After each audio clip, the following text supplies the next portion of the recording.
Ngilu banget ngeliatnya, aduh ya ampun.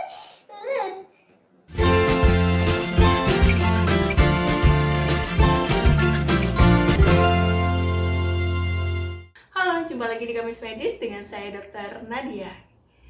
Di Kamis Medis spesial Ramadan kali ini, saya akan bahas tentang sunat pada laki-laki, kapan sih usia bagusnya, dan apa aja sih manfaatnya untuk anak laki-laki dari segi kesehatan. Simak terus video ini sampai habis biar kamu dapat insight-nya.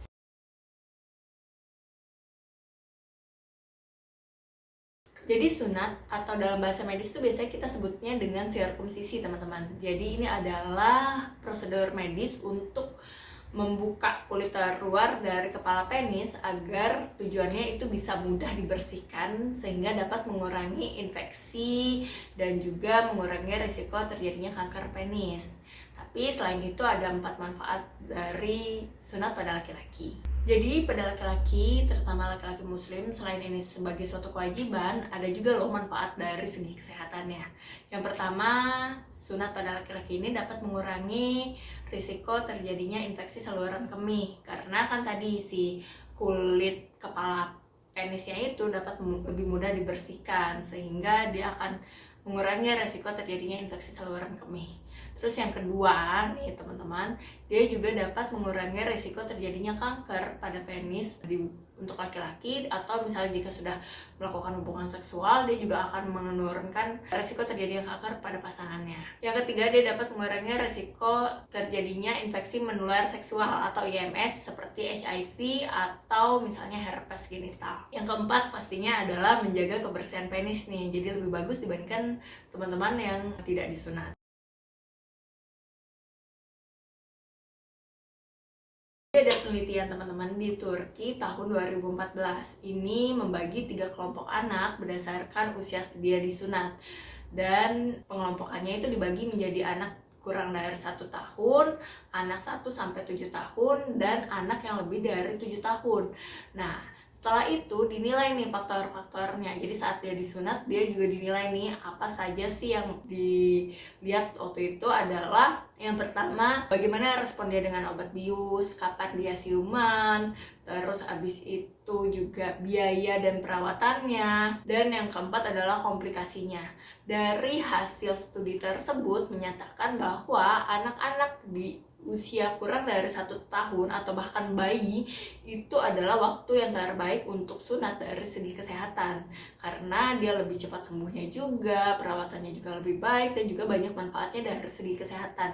Saya sendiri memutuskan menyunat anak saya yang laki-laki itu di usia bayi, jadi kurang dari 40 hari. Dan ini memang waktu itu saya merasa omongan Mak Tijen tadi yang menyatakan, loh kok disunat sih pas bayi, itu memang benar-benar saya alami. Jadi memang kayaknya karena sunat ini kan di Indonesia masih banyak dilakukan oleh orang-orang di atas, anaknya tuh di atas usia sekolah atau misalnya di usia preschool gitu. Jadi kalau untuk usia bayi itu kayaknya masih jarang ya, masih tabu banget. Nah, ini yang pernah saya alami nih teman-teman, sehingga saya akhirnya bikin konten ini biar teman-teman juga tahu nih bahwa sebetulnya ada loh alasan medisnya kenapa sih sunat di bawah 1 tahun itu menjadi salah satu pertimbangan dari segi medis yang baik banget dilakukan.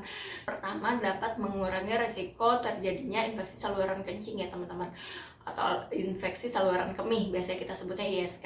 Nah, jadi semakin dini usia sunatnya, semakin dini usia anaknya disunat, itu ya berarti resiko terjadinya infeksi saluran kemih itu akan menjadi menurun. Sedangkan ISK ini juga sendiri dapat kita tahu bahwa salah satu silent disease yang bikin anak-anak BB-nya itu tidak naik-naik gitu. Yang kedua, dia juga semakin dini untuk mengurangi risiko terjadinya infeksi pada bagian penis daripada yang tidak disunat. Yang ketiga, jika teman-teman tahu ada kondisi yang disebut fimosis, atau fimosis ini sendiri adalah kondisi di mana si kulit kepala penis itu, kulumnya si penis itu, dia tidak bisa ditarik kembali. Jadi setelah ditarik tuh dia nggak bisa balik lagi. Nah, padahal saat kita membersihkan alat kelamin bayi laki-laki, ya kita tahu bahwa tenaga medis kan biasanya menganjurkan ya teman-teman untuk melakukan kayak ditarik sedikit tuh si bagian kulit luarnya untuk dibersihkan sisa kencing di bagian itu. Nah, jika pada anak yang terjadi fimosis ini tidak bisa dilakukan, dan biasanya fimosis itu lebih sering terjadi pada anak usia 3 tahun teman-teman. Jadi jika teman-teman punya anak di bawah 3 tahun dan sudah disunat, itu lebih menurunkan nih resiko terjadinya si fimosis, karena kan tadi si kulit luarnya sendiri sudah dipotong ya, sudah dilakukan expose gitu.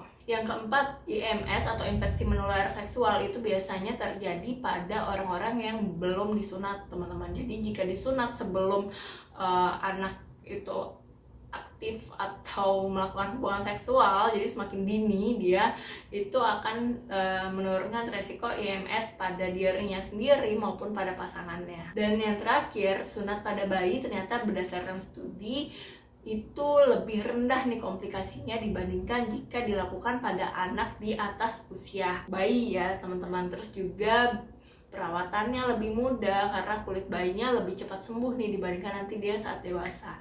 Jadi komplikasi-komplikasi seperti infeksi itu akan lebih jarang terjadi pada anak yang disunat saat bayi.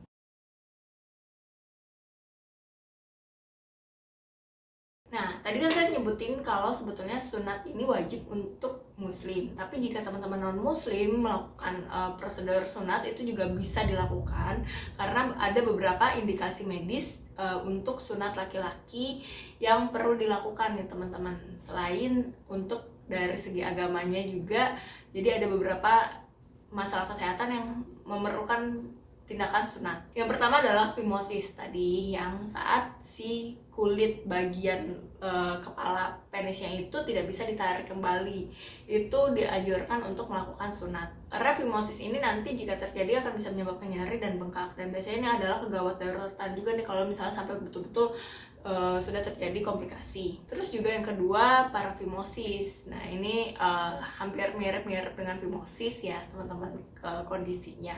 Yang ketiga adalah infeksi saluran kemih yang kronis atau berulang. Ini sebaiknya jika teman-teman mengalami ini dan berulang, untuk pikirkan dilakukan sunat atau sirkumsisi. Yang keempat adalah jika teman-teman tinggal di daerah yang rawan HIV atau HPV.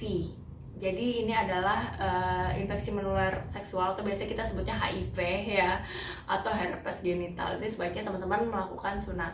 Oke, kesimpulannya adalah dari segi medis dan juga segi Islam, sunat pada laki-laki banyak banget manfaatnya dan sebaiknya dilakukan sedini mungkin, bahkan bisa dilakukan saat bayi. Tapi keputusan untuk sunat itu balik lagi ke keluarga dan si anak yang akan disunat itu sendiri.